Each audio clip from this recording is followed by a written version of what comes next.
મિત્રો આપણે અહીંયા તમાકુ થતું નથી અને આપણે આ તમાકા વાળો વિસ્તાર નથી અને આપણે અહીંયા જોયું તું તમાકુ વાવીને કેવું તમાકુ થાય છે મિત્રો. તો હવે આપણે એના વિશે એક શબ્દ કહે અને આપણે હવે ટેસ્ટ કરીએ. તો જોવો મિત્રો, આ તમાકુનું પાન છે ને એ હજી લીલું છે અને આવડા પાન છે ને એ પાકી ગયેલું પાન છે. અને હવે આપણે એનો ટેસ્ટ કરીએ મિત્રો. તમે જોઈ શકો છો. અને આમ કરી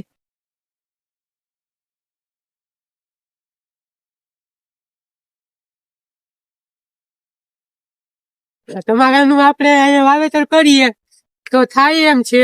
અને મિત્રો આપણે અહીંયા હજી તો એક છોડ વાવ્યો તો ખાલી ટેસ્ટ કરવા જોવા માટે.